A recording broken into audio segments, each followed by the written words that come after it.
আজকে আবার একটু বের হয়েছিলাম, কারণ আমাদের সামনে যেহেতু ঈদ আসছে, আর ঈদে যেহেতু আমাদের বাড়িতে যেতেই হবে। আর কুরবানি ঈদ তো অবশ্যই মিস করি না, আল্লাহ যদি ভালো রাখে আমরা সবাই যাই। কিন্তু আমাদের যেতে হলে অবশ্যই 7 থেকে 8 দিন আগেই যেতে হয়। আর যেহেতু সামনের সময় নেই, তাই অবশ্যই আগে আগেই বের হতে হবে। আর হাজব্যান্ডের ছুটি শনি আর রবিবারে, তাই আমাদের সেভাবেই বের হতে হয়। শনি অথবা রবিবারের ওদিকেই সময় করে বের হতে হয়। আসসালামু আলাইকুম, কেমন আছেন সবাই? আশা করি সবাই ভালো আছেন। চলে আসলাম ছোট্ট একটি ব্লগ নিয়ে, আশা করি ভালো লাগবে। ভালো না লাগলে প্লিজ ইগনোর করবেন, কারণ সবার যে ভালো লাগতে হবে সেটা কোনো কথা না। আমাদের ভিডিও দিতে হয়, তাই অবশ্যই দিতেই হবে। আর অনেক দিন পরেই আজকে একটা লং ভিডিও দিচ্ছি। যাই হোক, কথা বলতে বলতে কিন্তু আমরা অলরেডি শোরুমে চলে এসেছি। কেনাকাটা করার জন্যই আর কি শোরুমে চলে আসলাম। তবে আশ্চর্যজনক ব্যাপার, শোরুমে শুধু কাপড় চোপড়ই আছে, কোনো লোকজন নাই, কোনো ভিড় নাই। মনে হয় কুরবানি ঈদে এতটা ভিড় হয় না মানুষের, এতটা কুরবানি ঈদে মনে হয় কেনাকাটার এত আমেজ থাকে না। তো যাই হোক, কুরবানি ঈদে আসলে গরু খাসি কেনার আমেজ থাকে সবার যে কেনাকাটা করতে হবে তার কোনো মানে নাই। আমার মনে হয় শেষের দিকে হয়তো একটু ভিড় হতে পারে, এত তাড়াতাড়ি হয়তো মানুষের কেনাকাটা অতটা দরকার পড়বে না। আর যারা ঢাকাতেই থাকবে, যারা বাড়িতে যাবে না, তাদের তো আরও দরকার নাই। তারা যদি চাঁদ রাতেও করে তাও সমস্যা নাই। তো আমরা একটু হাঁটাহাঁটি করতে করতে 2-1টা শোরুম দেখার পরে আমার ছেলে বলছিল তার খুবই ক্ষুধা লেগেছে, সকালে একদমই খেয়ে আসেনি।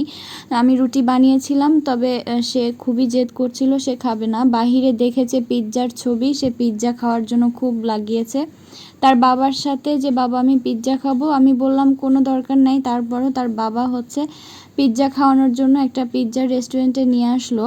মোটামুটি পরিবেশটা আমার ভালোই লেগেছে, খুবই শান্ত ছিল, লোকজন একদমই ছিল না। আর আমার এমনই ভালো লাগে, লোকজনের ভিড়ে আমার খুবই অস্বস্তি লাগে, ওয়েটাররাও কথা শুনতে চায় না।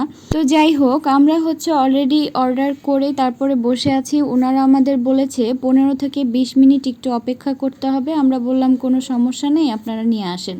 তো ওনারা বললো যে সব কিছু তৈরি করে না, তৈরি হচ্ছে রাখে, জাস্ট ওনারা হচ্ছে রান্না করে তারপর দিবে। তো আমরা বললাম নিয়ে আসেন, সমস্যা নাই। তো 20 মিনিট আমাদের জন্য অনেক সময় ছিল, 15 থেকে 20 মিনিট সময় যাচ্ছিল না। আমি একটু এজন্য ভিডিও করছিলাম এপাশ ওপাশ। আমি অবশ্য পারমিশন নিয়েই ভিডিওটা করেছি। অপেক্ষা করতে করতে আমাদের খাবারগুলো চলে আসলো। আর পিৎজা দেওয়ার আগে আমার ছেলেকে তারা হচ্ছে একটা চকলেট কেক দিয়ে গিয়েছিল, এটা পিৎজার সঙ্গেই ছিল। যাই হোক, আমরা হচ্ছে চিজ পিৎজা অর্ডার করেছিলাম আর হচ্ছে চিজ পাস্তা অর্ডার করেছিলাম। তো এই চিজ পিৎজা একদমই ঝাল নাই, মানে বাচ্চাদের জন্য এটা একদমই পারফেক্ট ছিল। আর আমরা এই কারণে এটাই অর্ডার করেছি, আর এটা হচ্ছে বাচ্চাদেরই প্যাক।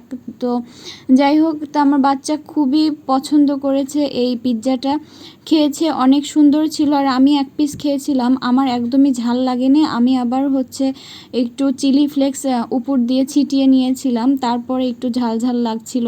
সব শেষে একটা ড্রিঙ্কস অর্ডার করেছিলাম, সেই ড্রিঙ্কসটা খেয়েই আমরা তাড়াতাড়ি বের হয়ে পড়েছিলাম, কারণ অনেক দেরি হয়ে পড়েছিল। তারপর আমরা আবার কেনাকাটার জন্য বেরিয়ে পড়েছিলাম। যাই হোক, পরের ভিডিওতে অবশ্যই ইনশাল্লাহ দেখা হবে।